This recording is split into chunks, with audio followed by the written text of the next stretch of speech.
매주 다양한 문화 소식과 함께 과학 정보를 전해드리는 사이언스 앤 컬처 시간입니다. 네, 뉴스컬처 송현지 기자 스튜디오에 나와 있습니다. 안녕하세요. 안녕하세요. 네, 이 최단 기간 1000만 관객 돌파를 눈앞에 두고 있는 최민식 주연의 영화 명량. 너무나 많은 관심 집중이 되고 있어서 이야기를 안 나눠볼 수가 없는데요. 이순신 장군의 해전을 그린 영화죠. 네, 맞습니다. 1957년 진도 앞바다에서 벌어진 해전을 명량 대첩이라는 해전을 그린 작품입니다. 네. 이 명량 대첩 이전 조선은요, 선조로부터 오해를 받아 파면당한 이순신 장군을 대신해 그 삼도 수군 통제사로 명명이 된 그 원균의 패배로 해상권을 상실한 상태였습니다. 이 선조는요, 그래서 이순신 장군에게 다시 나라를 위해 싸워달라며 그를 수군 통제사로 이제 재임명을 했고요. 네. 나라의 부름을 받은 이순신 장군은 남아있는 12척의 배로 지형적인 환경과 치밀한 심리전으로 왜군을 크게 무찔러서 해상권을 회복했습니다. 만약에 이 전쟁에서 패배를 했다면요, 일제 강점기가 300여 년 전 앞으로 당겨질 수 있었다는 그런 의견이 있을 정도로 이 명량 대첩은 아주 중요하고도 위대한 전투로 기록되어 있습니다.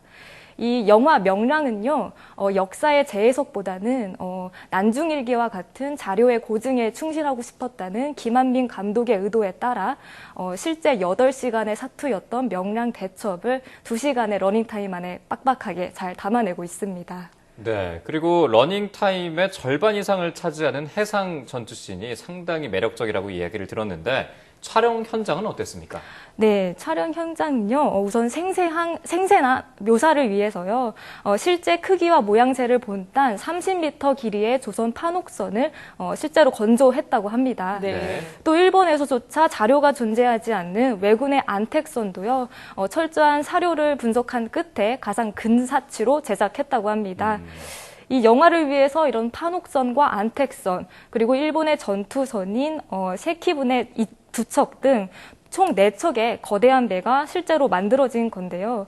이 배들과 함께 실제 바다에서 촬영을 진행해 리얼리티를 살리는 데 주력했습니다. 또한 물 위에 떠 있는 배를 고정시킬 수 있는 짐벌이라는 대형 세트도 함께 제작했는데요. 이 배 위에 올라타서 이 칼과 총으로 맞붙는 백병전이라는 역동적인 액션 씬도 이 360도 회전이 가능한 이 짐벌에 장착된 배 위에서 촬영이 됐습니다. 이 해상전을 그리면서 가장 어려웠던 부분은요, 이 울돌목에 회오리치는 바다의 질감을 살려내는 데 있었다고 합니다. 울돌목 바다를 재현하기 위해서 수십 차례 바다를 촬영했고, 네. 그 위에 컴퓨터 그래픽을 입힌 후 또 3차원으로 구현한 배들과 합성을 했다고 합니다.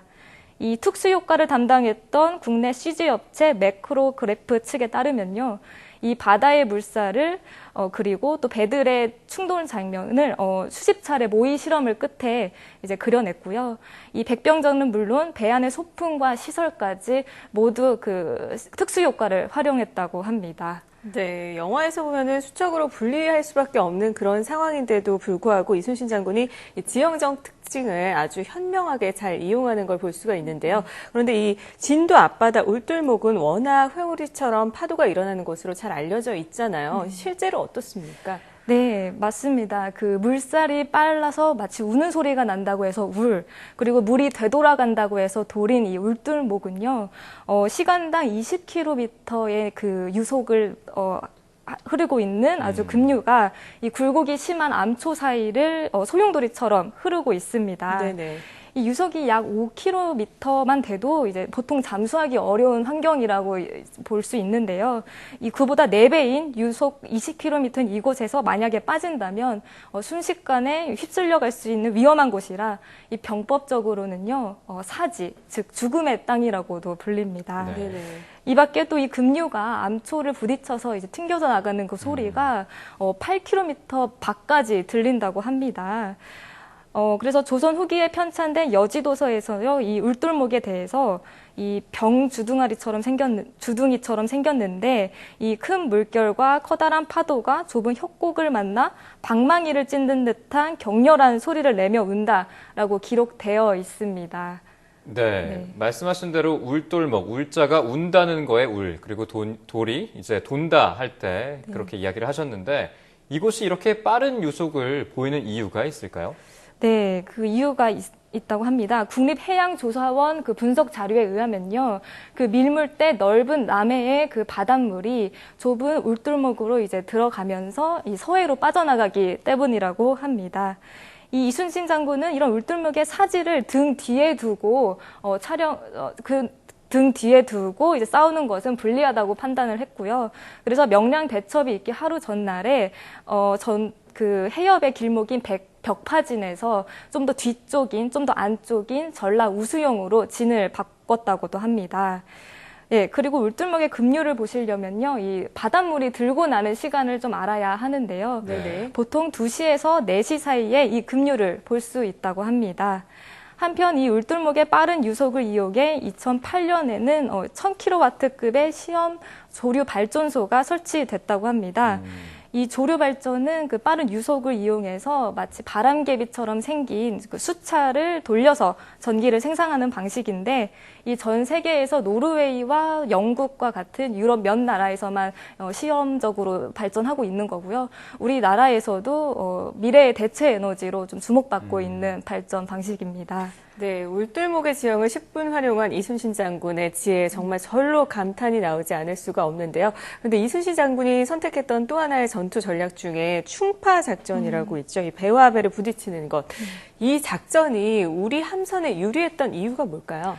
네, 그 우리의 주력섬인 판옥선은요, 일반 목선의 그 두께인 7cm의 그거와 비교해 봤을 때, 무려 13cm인 소나무로 제작이 되었습니다. 네. 그래서 충파에 최적화된, 함선이라고 볼 수 있겠습니다. 네. 게다가 외선은요, 물은 삼나무로 제작을 했기 때문에, 또 바닥도 뾰족한 그 첨저선이기 때문에요, 좀, 충돌에 약한 반면에, 우리 판옥선은요, 단단한 소나무와 또 바닥이 평평한 평저선이라, 아주 충돌에 강했다고 합니다.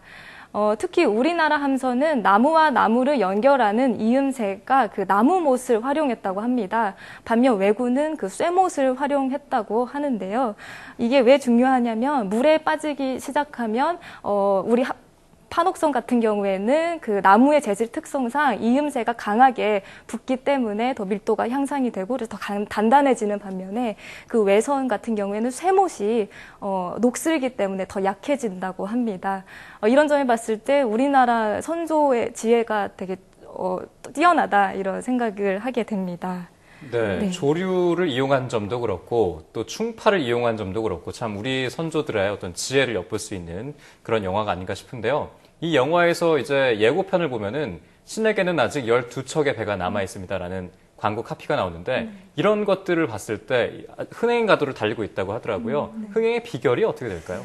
네, 아무래도 이순신 장군의 매력에 빠지는 게 아닐까 싶습니다. 네. 네, 극 중에서 이제 이순신 장군은 아주 용감한 리더십과 또 백성을 위하는 인간적인 면모로 이제 감화를 시킵니다.